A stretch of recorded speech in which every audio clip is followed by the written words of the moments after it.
Mad Lions, they need a bit more scaling aspect in this one.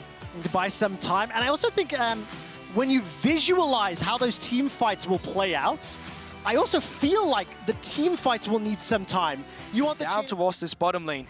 This could get dangerous for Mad Lions. Trymbi's looking for the flight, gets the knockup for now. Kaiser flashes early already. Summer chases as well. Couple of Ren stacks available with the Crescent Strike. Everything. Need 2 items on Carzzy and on Armut to really get the full potential of your composition here. So if you're able to make sure Rogue is not... They cannot bleed or concede too much. Yeah, I'm gonna put it at like 3k. It's usually around 1 item extra from the opposing enemy team where you're like, okay, this is becoming really hard to play and to buy yourself even. To those Australia lanes, Rogue will walk straight over a ward. Mad Lions fully aware of it. That's a red ping from Humanoid. He's holding on for now. I don't know if they fancy themselves the engage. Kaiser's got that ultimate available to him, stepping forward. His Rift Herald is summoned. Here comes Humanoid, here comes Armut as well. There's a double TP. Inspire not quite ready for it, no support for him. He flashes over the wall to run for his life. Odoamne's in the fray too.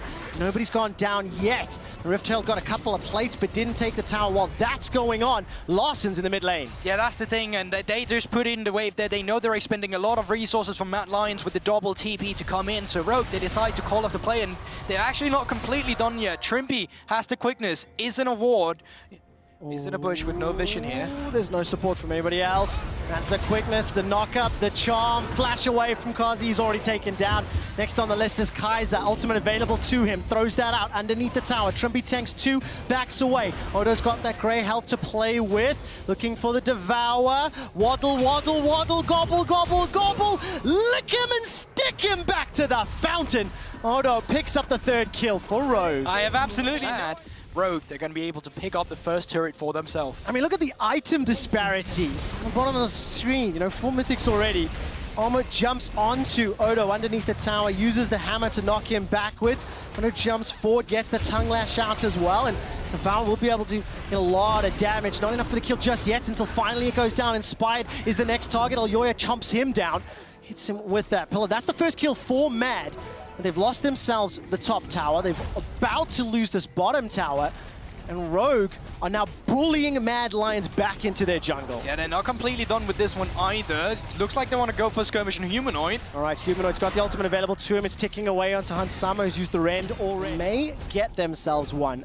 No teleports available. Actually, this may just be another dragon going the way of Mad. Rogue can pick to fight on Soul Point when they've got an even larger advantage. Yeah, in general, ever since the changes came through with the turrets, with the gold, how snowbally this meta can be, Drake aren't really seen as a win condition that often, especially because there is the chance that you're going to roll Cloud Drake, and it's not helping out too many compositions. So you go for the Rift Herald.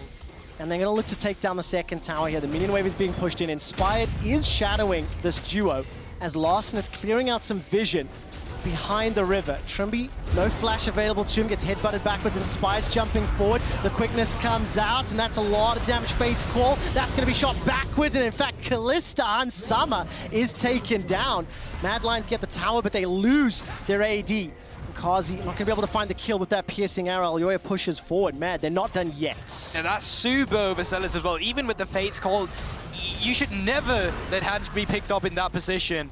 Odo should be able to go out of this one, but with the priority and with the tempo now over on Matt's side, they are the one responding in turrets. They're going to be the one pushing. Longer team fights. 40 seconds to Infernal. The Rift Herald was summoned in the base. Inspired and Rogue didn't have a great opportunity, but this engage here onto Armut will force the flash immediately, and this should just be a relatively easy kill.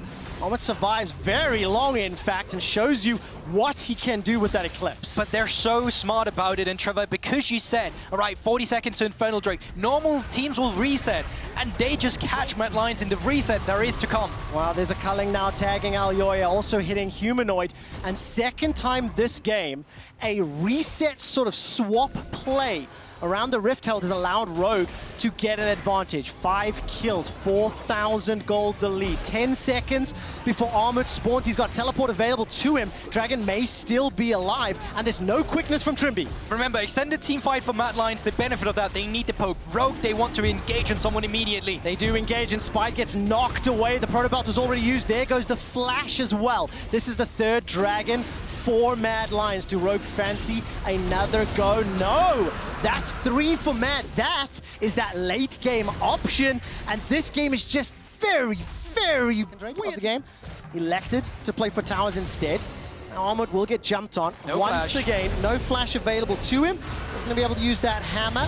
Spy throws out the ultimate and gets the first kill of the game. Okay, let's start talking a little bit about theory here, right? The team that's on the objective first, it's still ideal for Mad Lions because they can poke you while you're stuck in a pit. So I will say the situation will favor Mad Lions a little bit, but on the side of Rogue, you can see the summon. Mad Lions concede the dragon. If it's not optimal, they get what they need, time. That gold lead, though, is still 6,000. Trymbi with flash, with quickness. Odoamne with Abyssal Voyage. We're setting ourselves up for that fight. The handshake be damned. Knockup goes on to Odo. Trymbi's looking for the flank that Guldborg talked about. Grey health, thick skin cannot even be popped. That's the front line for Rogue. Down. Mad Lions just waltz into the river, get themselves some fish for dinner, look for the soul as well. Yeah, that's the thing, but they're still out on the flank, but they're spotted out now, so they're going to be turned on. Oh, that shock blast was gigantic, and Spider and Trymbi making their way out. Larssen forced to flash, but not after, losing 50% of his HP. Fate's call from Hans Sama sends Trymbi forward, still has that quickness available to him. Inspired still has the ultimate, but it is going to be effectively 3 versus 5. Larssen can TP in, the Dragon's down to 1,700, the engage catches 3! That's gigantic, but there's not enough follow-up, there's not enough damage. The Dragon is secured by Mad Lions. They get the soul. They get themselves another kill. And despite Larssen picking up 1 after the TP, it is Mad Lions in a gold deficit, a kill deficit, a tower deficit that gets the soul.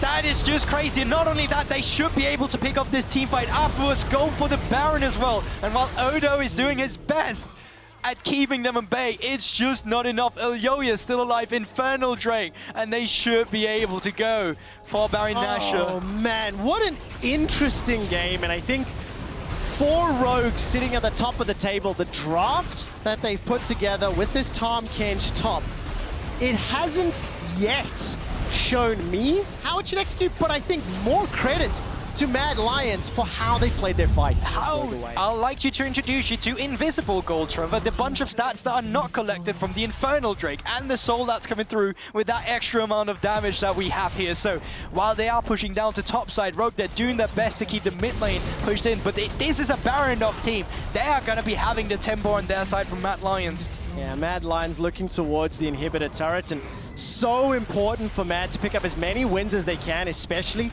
against the likes of G2, Fnatic Misfits, who they play next week, Rogue today. Higher placements in the summer regular season gives you more championship points, and that is so important for seeding. Mad Lions, may they push for the final win right now. They've got Baron empowered minions, they've taken down the front line, they've got several ultimates still to play with. Nexus Turret's going to be the focus. They may just be done with this. Another wave. Conga lines its way forward. Trymbi's coming in from behind. The ultimate's available to him. Inspired is pushed back. Cannot use that. Moonfall finally does, but Humanoid hourglasses all of it in the Chaos Storm. Forces Inspired away. Actually picks up the kill on the Fountain Steps. Mad Lions take down Rogue. Just like that, it's done. Just like that. In a game that had been in Rogue control outside of Dragons the entire time, and Mad Lions, the team with the objective control around the Drakes. I was saying, yeah, you know what, the first 2 Drakes, it's not going to matter too much because the gold lead was all the time in Rogue's favor. They should be the team who should get the setup, but it never felt like that.